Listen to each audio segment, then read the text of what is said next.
So last time you saw me tackle that old tired braking system in my 83 Rolls-Royce Corniche convertible. I removed the calipers and the discs and then refreshed the hubs with new bearings and seals. And then with new flexi hoses fitted all round and treated to a dry ice clean, I was then able to move around to the rear. And with the rebuilding of the rear hubs and the fitting of the rear calipers and its sheer weight, meant it proved to be a lot more involved.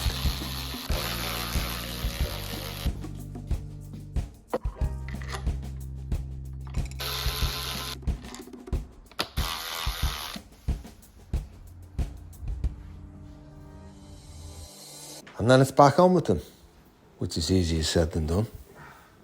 But the combined weight of the caliper, the disc and the hub, I'll tell you what, it takes a stronger man than me. But once they're on, looking good, eventually. The job's turned out a lot more difficult than I expected, than what I experienced on the black one, which is in 1975. And if you just take a look down here, I'll show you why. So this is a few years later to 1983. But if you look here, on my black one, this was all open at the back here. But because you've got a shock absorber on the later ones that runs off a sphere, it's a lot more complicated. You see a smaller spring as well. This box section, I suppose, is strengthened to hold the bottom of the shock absorber. On the shock absorbers, on the black one, on the 75, they're further forward there and they sit in their own cup. So it was a lot more involved because of the box section, there's no accessibility. So it was a case of me basically putting this on an axle stand because there's a hell of a lot of weight in it, and then supporting it. I got Georgia, the camera girl, to help me just support it while I crawled underneath, and then tried to get my hands in to fit the bolts.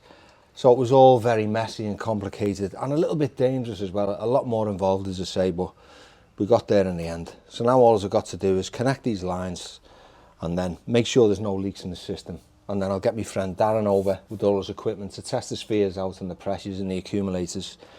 And we'll just go from there and try and bleed the system. Onwards and upwards. So, just to give you an idea of what I mean, you've got your bolts here for the brake caliper. And you've got 2 bolts down here for the hub. You've got a couple more up here. You've got 1 there. And you need to turn the axle to get these bolts on the UJ as well, which is a little bit tricky. Now this isn't there on the black one, so you've got loads of accessibility. Everything needs to be connected up, which is another fiddly job. Bits for the handbrake.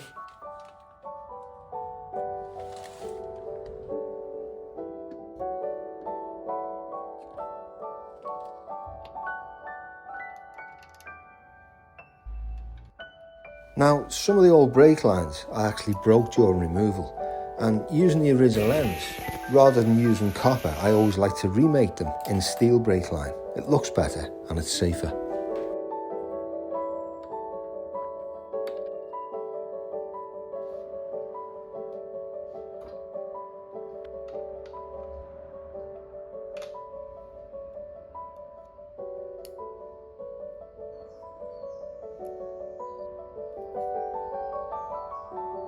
It's a bit of a faff, but that'll do.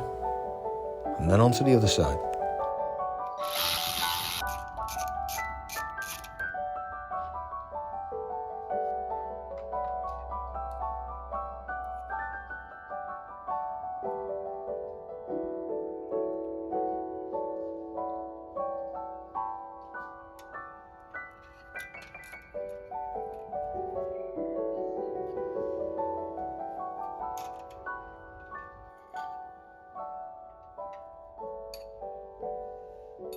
And with the new brake pads.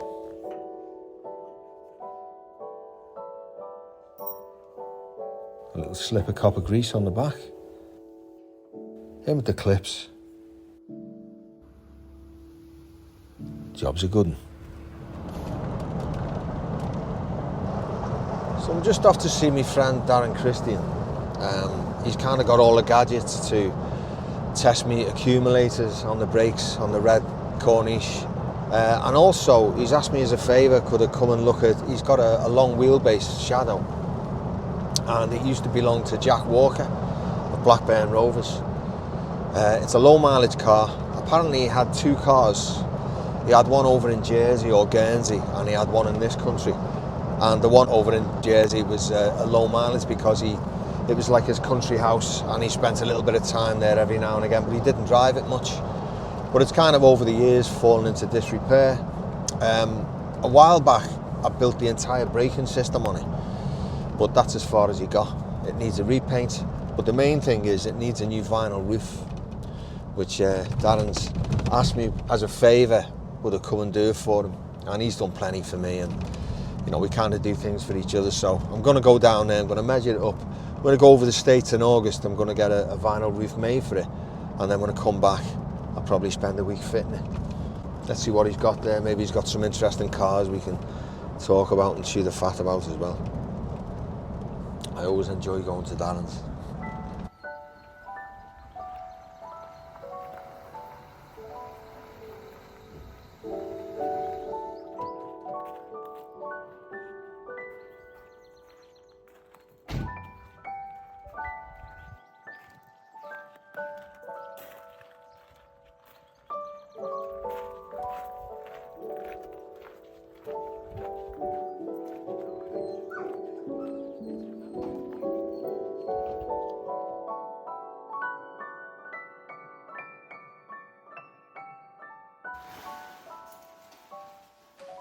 So this is the Jack Walker car, is it? It is.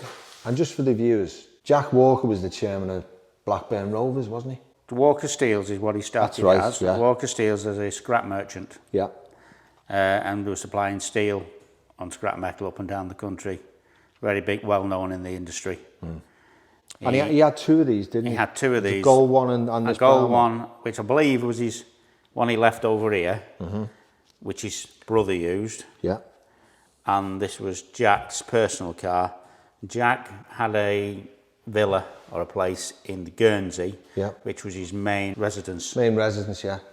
And he left this car in Guernsey, hence it's only done low mileage. It's under 30,000, isn't it? It's under 30,000. That's low for one of these, isn't it? Yeah.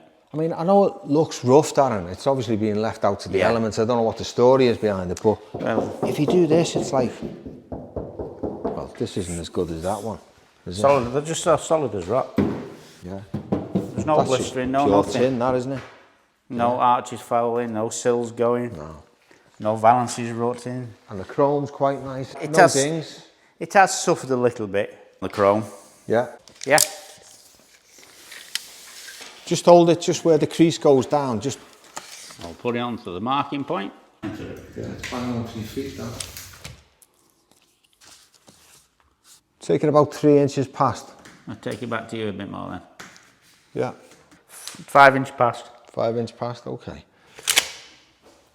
It's unusual being a saloon, not a limo. Most of these had a division in it.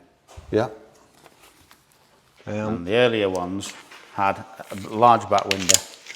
Oh yeah, that's a small back window, isn't it? Small back window, yeah. Just take it 3 past there. Take it in the middle if you can, into the middle. 3 in the middle, 3 past. Okay. It's definitely hammered with the sun, the roof on it. It's just perished it. Doesn't it? If there's a little split with the sun and the water gets underneath it, that's where you get all that rust. All that's going to have to come off, buzzed off, all cleaned up, prepared, cleaned up, yeah. Otherwise everything will just show through, you know. Yeah, yeah. I know the leather work inside looks like it's done higher mileage, but it's what they call dirty leather. It just needs cleaning. That'll Yeah, clean it's got up a like grain, a new the pin. grain, the leather's got like a dirty grain in the bottom of it. Yeah. So it looks like it's dirty all the time, and it's not really. Well, I'm sure it wasn't like that from you. Yeah, it was. I think it's just that the dirt collects in them, doesn't it? Well, they do, but it's called dirt grain leather, according to the build sheet. Yeah, I'll make a nice car. And it sits nice as well, which is unusual for a car that's been out in the elements for a long time. Yeah. Yeah. I think it's still on the original tyres. So what are you going to do? I mean, I'll get this made in the States. I'll pick it up in August. Yeah. And then we can organise Getting it out of here. We get the screens out and yeah. And we'll, I'll spend a week on it and do it properly, clean it all off and make sure it all fits properly.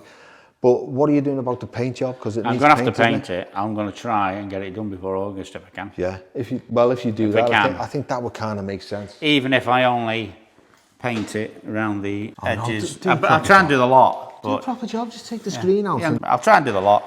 It's not going to need a lot. The paint's just knackered. Nice bit of mouse proof there as well. Yeah, look at that. Look at that brown. It's brown again. It's not, it's clean steel. It's clean Grain steel. primer, that. That's clean steel. That's not even, there's not even any paint on it. Yeah, it's alley. That's paint, that. And that's paint. That's primer. Darren, that's clean steel. Come here, have a look at it. It's clean steel. No, it's not. It is. Paint. It's paint. Paint. There's no paint on it. It's alley, that bonnet, so it'd be different steel. Colour. Yeah, but it's alley, isn't it? Yeah, it'd be alley. It'd be down to the silver. metal, that's what I mean. No, it will make a nice car, but the brakes are done. I did the brakes, didn't I? Did you clean the reservoir out and clean all the filters out and sort all them? They've not been put back together yet, because there's no point in filling it until they do with accumulators. Because it's had new discs, new calipers, new flexi hoses, everything. I replaced everything on it, didn't I? Yeah, it has. Yeah. It wants a fortnight throwing on the ramp and all the mechanical side will be sorted. And then you'll never get your money back. I'll never get my money back anyway. Pound for pound I've lost. Yeah. Yep, that's cars for you. Right, I think we're done, Darren. Good. With that done, it's back over to mine to test the pressure in those accumulators. And as I go underneath to bleed the air out of the system, Darren stays up top to connect his pressure meter. Get in there.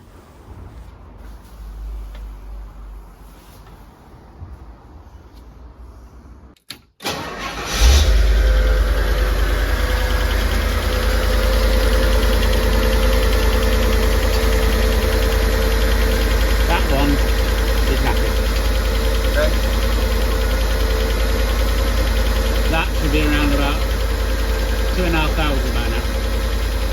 So we have to wait for the pressure to build up? 1,000 now. It's going up, isn't it? It's going up, yeah. But it's taking too long. You see what it gets to? I think it gets to. It's taking too long.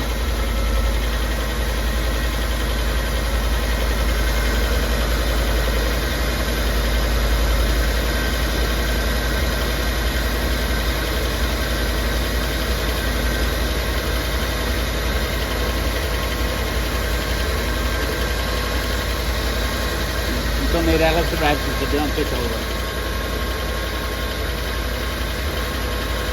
What's it just go up to? 2.5. What's it on now? About 18. So that's pump pressure.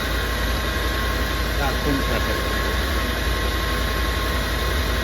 The CO2 bottomed out there, doesn't it? Yeah. Shut the engine down. Yeah. Yeah, we're up to pressure. 2, it went from 1, didn't it? It went about 800. 800 pounds per square inch within the first But you think it's too slow? It's too slow. Yeah. So that should literally go up like that on the gauge. It should go to about 1,000 to 1,200. It's not that your gauge is dicky or like 50 years old. It could be that as well. But give me a ballpark figure. So I'll probably get by on them, but yeah, to do it properly, put new ones on. They're usable, but Lazy. When you get to use it, I reckon within the first 500 miles, you probably end up finding they'll burst on you. Yeah. I want to go a bit further than that. I think I'll replace the ones that go on top of the shocks at the back as well. I would as well. Itself, because the last thing I want to do is put a new hood on, new headline. Yeah, well, they'll go hard. Suddenly it's all got to come up to do it. They'll go hard. Yeah. You won't know. It's been sitting a long time. It's been sitting 14, 15 years. Yeah, so. Yeah. The gas will go out. It's the first thing to go. Yeah. What about the valve bodies? Valve bodies, I think they'll be okay. Why do you think that?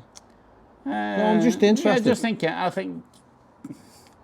I would do the lot like I did on the But it's not leaking. Yeah. Because this is LHM, it's more of a lubricant. Oh, right, I see, yeah. It's more of a lubricant, so they don't cause them as much trouble as sticking. Well, no, that makes sense. So it's better lubricated, yeah. Better lubricated. I know they have the 363 in the back, but the thing is, that only really serves the brake pumps, doesn't it? It just lubricates them. Yeah, the 363 was a brake pump. They call it crimson green in the old days, but do whatever you do. So I think you could actually, on the older system, you could fill it up to a point where it was just starting to come up to the, you know, the start of the reservoir, and then put your 363 in.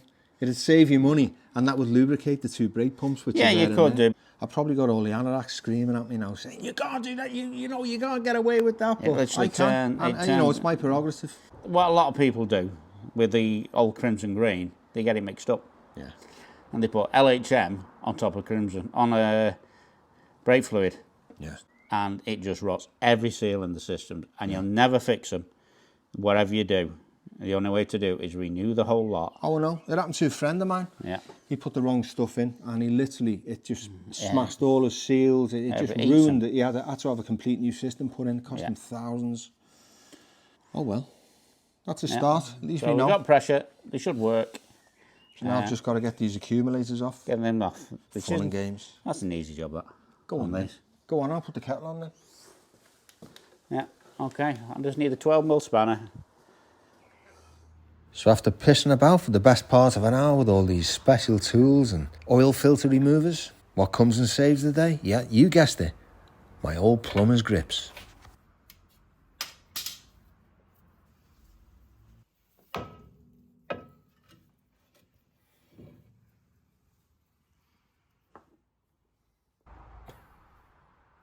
I should have guessed it was going to be me that was going to have to get on my back and get down and dirty.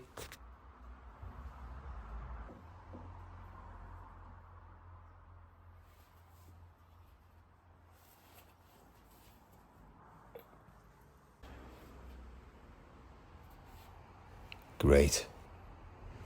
So next on the list, it's a quick call to IntroCar. See if they've got those accumulators in stock. And the good news is they're packed and on the way.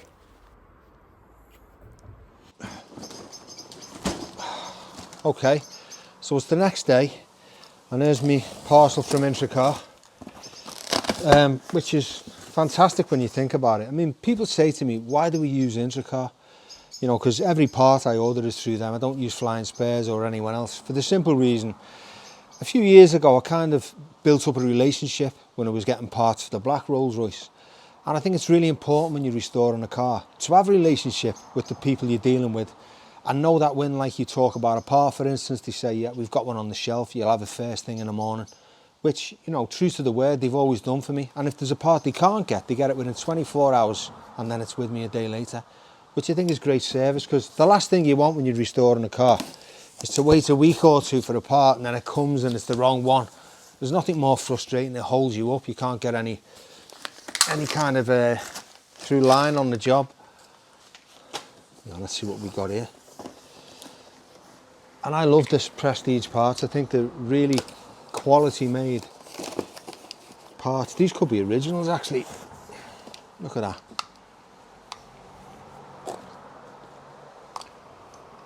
Yeah. So I ordered, as you remember, I ordered the front ones and also the rear ones that go on top of the rear shock absorbers, because the last thing I wanted to do is to fit the hood and the headliner and the parcel shelf, and then suddenly they're as hard as iron within a couple of weeks, and I've got to do the job anyway, which would be very messy and probably wreck the hood that just fitted. Let's see.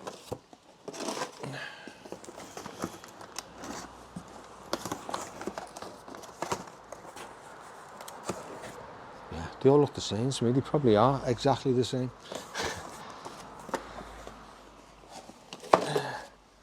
See what else we've got.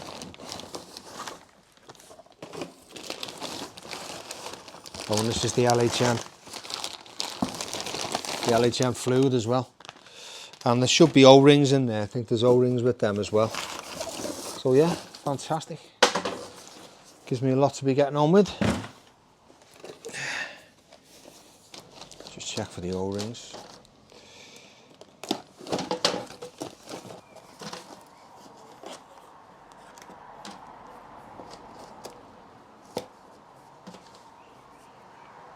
I'll have a look through the box anyway. But there's little O-rings that go on these as well. And the problems people have is they don't line them up properly. You're best using the kind of the red rubber grease, you know, that you use when you're putting brakes together, when you're rebuilding brakes like calipers and that. You see, the problem is they don't line it up properly, the O-ring. if you put a bit of red rubber jelly in, it'll hold it in place, and then you just carefully, they're very fine threaded, these accumulators, just carefully get the thread right and just do it neatly in, because if you damage it in any way, it's simple, it won't hold a charge, it'll leak, and you'll have all kinds of problems. So just take your time. Anyway, I'll show you how I do it. As you can see, I've got a lot to be getting on with, so catch up next time, and I'll fit them, and we'll bleed the entire system, and then we should be good to go. Oh, and there was just one little thing I'll show you. There's a bit of a leak on the back I found. If you just come round here,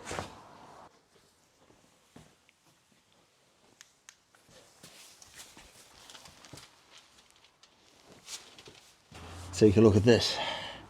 Now, it's not this pipe that's leaking. See, it's all wet. It's actually the one above it, up here. I think it's got like a couple of pinholes in it, and it's all rusted and corroded. See it there, above? And it's just dropping onto this one here. Apart from that, I don't see anything else. No, all looks good. Yeah.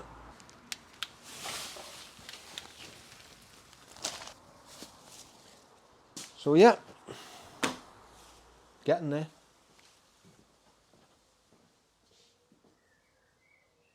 Thank you for watching this episode of Classic Obsession. If you enjoyed it, don't forget to like and subscribe. And see you all next time.